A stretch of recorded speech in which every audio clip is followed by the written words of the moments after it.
JEE main ఫలితాల్లో ముగ్గురు తెలంగాణ విద్యార్థులతో 100% తో తెలంగాణ ఫస్ట్ నారాయణదే.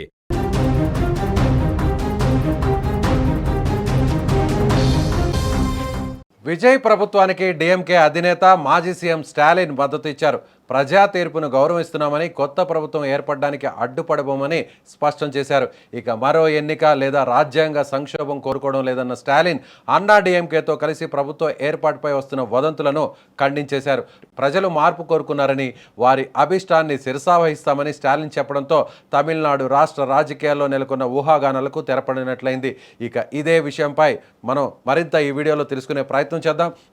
స్టాలిన్ ఇప్పటి వరకు కూడా అన్నా డీఎంకే, డిఎంకే ఈ రెండు పార్టీలు కలిసి ప్రభుత్వాన్ని ఏర్పాటు చేస్తాయి, విజయ్ను ఎట్టి పరిస్థితుల్లో కూడా అధికారంలోకి రానివ్వకుండా రెండు ద్రవిడ పార్టీలు కలవబోతున్నాయనేటువంటి ఒక ప్రచారం నిన్నటి నుంచి కూడా పెద్ద ఎత్తున తమిళనాడులో చెలరేగుతోంది. అయితే ఇప్పుడు ఇవాళ ఉదయాన్నే స్టాలిన్ వీటన్నిటిని కూడా కొట్టిపారేస్తూ ఎట్టి పరిస్థితుల్లో కూడా తాము అన్నా డిఎంకేతో కలిసే పరిస్థితి లేదు, ముఖ్యంగా నెంబర్ 1 సింగిల్ పార్టీగా ఉన్నటువంటి టీవీకే ఒకవేళ ప్రభుత్వాన్ని ఏర్పాటు చేస్తే తాము ప్రతిపక్షంగా పరిమితం అవుతాం తప్ప ఆ ప్రభుత్వ ఏర్పాటును అడ్డుకోమంటూ కూడా స్టాలిన్ కరాఖండిగా చెప్పేశారు. సో ఇప్పటి వరకు అన్నా డిఎంకే రెండు కలిసిపోతున్నాయి.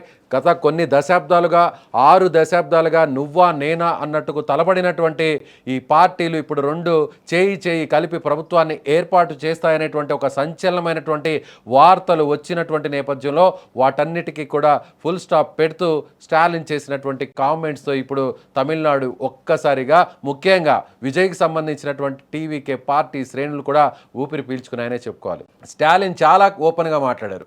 సో మేము ఓడిపోయాం, ప్రజలు మాకు వ్యతిరేకంగా తీర్పునిచ్చారు, ప్రజలు టీవీకే పార్టీని గెలిపించేటువంటి ప్రయత్నం చేశారు, అత్యధిక స్థానాలు ఆ పార్టీకి ఇచ్చారు కాబట్టి ప్రజాభీష్టం మేరకు, ప్రజలు ఇచ్చినటువంటి తీర్పు మేరకు మేము ఆ ప్రజా నిర్ణయాన్ని శిరసావహిస్తాం, ఎట్టి పరిస్థితుల్లో కూడా ఇలాంటి పాలిటిక్స్ను తాము చేయమని కరాఖండిగా చెప్పేశారు స్టాలిన్. అయితే ఇప్పుడు డిఎంకే అన్నా డిఎంకేతో కలవడానికి సిద్ధంగా లేదు.